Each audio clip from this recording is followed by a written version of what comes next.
मित्रों, मैं हूं आपका अपना भाई भूपेंद्र सिंह राठौड़।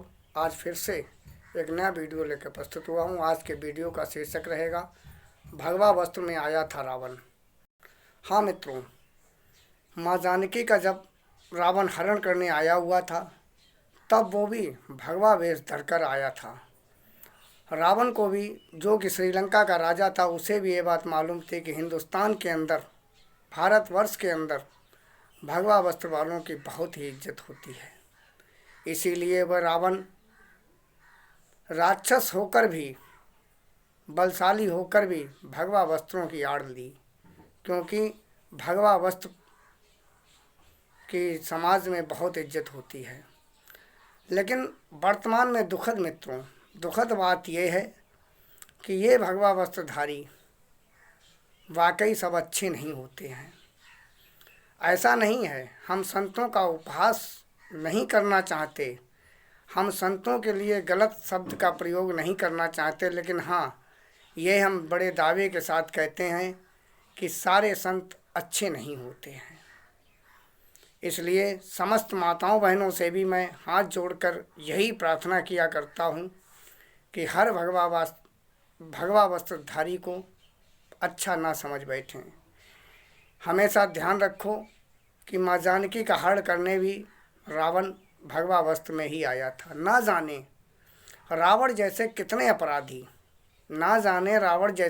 अपराधी इस भगवा वस्त्र की शरण लिए हुए हैं, क्योंकि भगवा वस्त्र में सारे अपराध छुप जाते हैं।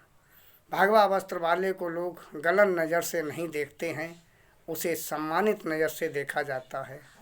इसलिए ना जाने देश के कितने बुरे व्यक्ति इस भगवा वस्त्र की आड़ लिए हुए हैं और धर्म के नाम पर जगह जगह दुकानें खोलकर बैठे हुए हैं। एक गरीब व्यक्ति अगर परेशान हो और वो जाकर किसी भगवा वस्त्र वाले भगत को बता दे या बाबा जी को बता दे कि हमें ये दिक्कत है, तो तुरंत बाबा जी कहेंगे कि उसके घर पे करावा धरावा है, पड़ोसियों ने करा दिया या उसके परिवार वालों ने करा दिया आदि, और अब उसे हवन कराना चाहिए। एक तो गरीब आदमी परेशान है और ऊपर से वो हवन आदि के लिए भी कर्जा कर ले, मतलब ये चीज़ें बताई जाएंगी। क्योंकि गलत नहीं है दोस्तों, उन लोगों ने तो अपनी दुकान खोल रखी है धर्म के नाम पर, फिर दुकान कैसे चलेगी? अगर वो आपको बाहरी बातें नहीं बताएंगे तो आप उनके पास कैसे जाओगे? और आप लोग क्यों जाते हो, उसका एक रीज़न है। खुद आप लोग भगवान पर भरोसा नहीं करते हैं।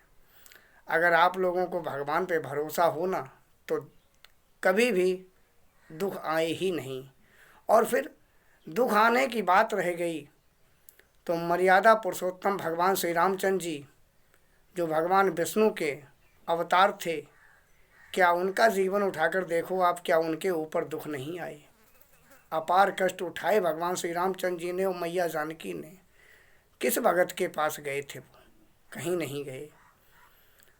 आज भारतवर्ष में क्या, संसार में मैं कहता हूँ, ऐसा कौन व्यक्ति होगा जिसके ऊपर जीवन में दुख नहीं आते? सबके ऊपर आते हैं।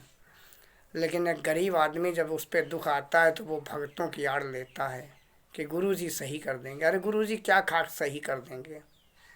गुरुजी के बस का कुछ नहीं। अगर गुरुजी के बस का मित्रों होता तो अभी 1.5-2 महीने पहले उड़ीसा में ट्रेन हादसा हो गया। अरे यार, कोई तो भारत का एक संत रेलवे मंत्री को बताता कि आज बहुत बड़ा नरसंहार हो जाएगा, आज के दिन ट्रेन रद्द कर दो। लेकिन नहीं, नरसंहार हो गया और ये नहीं बता पाए। देश में कोरोना काल आया जिसमें हज़ारों भाई लोग, माताएं बहनें बिछुड़ गए, चले गए, दुनिया छोड़ गए, बच्चे अनाथ हो गए, लेकिन कोई भी भारत का संत निकल कर बाहर नहीं आया जो मोदी जी को बताता कि मैं भगवान का अंश अवतार हूँ या भगवान मुझे सिद्ध हैं। मैंने भगवान से ये पूछा है कि कोरोना में ये औषधि सब लोगों के जीवन उपयोगी होगी। अगर आप संत थे तो संत का तो हृदय निर्मल होना चाहिए। कैसे संत थे आप कि कोरोना काल में लाखों के हिसाब से व्यक्ति मर गए और आप चुपचाप बने रहे।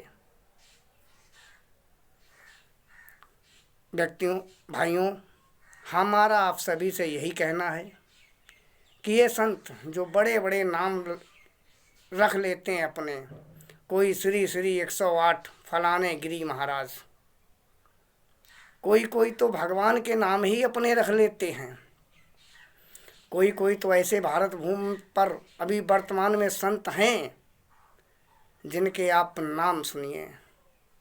साकार रूप में भगवान विष्णु अवतरित हो गए,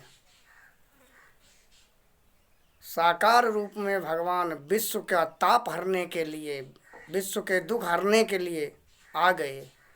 लेकिन उन विश्वहरि महाराज ने भी कभी नहीं बताया किसी को कि ये कोरोना में ये दवा फ़ायदा करेगी। अगर आप भगवान विष्णु के अवतार थे तो आपको बताना चाहिए। भगवान विष्णु जगत के पालनहार हैं, तीनों तापों को हरने वाले हैं। आप कैसे आप भगवान के अवतार हैं जो जनता मरती रहती है, आप लोग बताते नहीं हो। मित्रों, हम तो आप लोगों से यही हाथ जोड़कर कहेंगे कि जब बागेश्वर धाम सरकार के परम पूज्य पंडित जी आचार्य धीरेन्द्र शास्त्री जी महाराज अगर 26-27 साल की उम्र में हनुमान जी को सिद्ध कर सकते हैं तो आप क्यों नहीं कर सकते। अगर आप सिद्ध नहीं कर सकते हो तो कोई बात नहीं, कम से कम उनकी पूजा तो कर सकते हो। देवता कभी किसी का अहित नहीं करते, ये हमारा आपका भ्रम होता है। हमको आपको हमारे धर्म गुरु गुमराह कर देते हैं कि तुम पर फलाने देवता रूठ गए। अरे देवता जब रूठते हैं तो बस इतना हो सकता है कि आपको अपनी पूजा ना करने दें। देवता आपका एक्सीडेंट नहीं करवाएंगे, देवता आपका कोई अहित नहीं करेंगे, क्योंकि वो देव हैं और देव पिता तुल्य होता है। पिता अपने बेटे का जिस प्रकार अहित नहीं कर सकता, उसी प्रकार देव भी अहित नहीं किया करते हैं। मित्रों, क्या कहें हम, समाज की विडंबना है। हमारी माताएं बहनें बिना सोचे समझे गुरु बना लेती हैं। गुरु बनाना बुरी बात नहीं है, गुरु बनाओ आप, लेकिन गुरु बनाने के लिए कम से कम आप सोचो कि कैसा गुरु है। आप मेले में से एक मटकी लेने जाती हो तो 10 बार ठोंक बजा के देखती हो ये मटकी फूटी चटकी तो नहीं है। अरे मटकी कितने की आती होगी, अब 40-50 रुपए की, लेकिन छानबीन उसकी बहुत करती हो, क्योंकि उसमें आपको मट्ठा रखना है या घड़े में पानी भरना है, इतना छानबीन करती हो। तो इसी प्रकार गुरु भी करो तो छानबीन कर करो। गुरु वो होता है जो गुह माने अंधकार, रूह माने प्रकाश, जो अंधकार से प्रकाश की ओर ले जाए, जो एक साधारण व्यक्ति को भगवत प्राप्ति के रास्ते बताए, वो गुरु होता है। गुरु कभी गलत बात नहीं बताता, गलत कार्य करने को गुरु नहीं कहता। बहुत सी माताएं बहनें देश में ऐसी हैं जिनकी इज्जत तक इन भगवा वस्त्रधारियों ने ले डाली। अरे ये गुरु हैं, ये संत हैं, संतों के रूप में ये राक्षस हैं, राक्षस। और वो माँ बहनें कैसी थीं जिन्होंने ये भी नहीं सोचा कि ये गलत काम के लिए मुझे कह रहे हैं और हम गुरु की बात मान रहे। ऐसे गुरुओं के तो सैंडल उतार के उसी समय मुंह पर 10-20 मारनी चाहिए थी। गुरु जो होता है वो गलत कार्य के लिए आपको कभी नहीं कहेगा, क्योंकि गुरु पिता तुल्य होता है, गुरु भगवान तुल्य होता है। और भगवान कभी अपने भक्त को गलत गुमराह नहीं करते। गलत गुमराह करने वालों को आप गुरु कभी ना माने। इसलिए मेरा माताओं बहनों से विशेषकर हाथ जोड़कर अनुरोध है कि जो आपकी दिशा घुमाए, आपको गुमराह करे, उसे आप कतई अपना गुरु ना समझें। एक भगवान विष्णु की आरती में आता है कि तेरा तुझको अर्पण क्या लागे मेरा।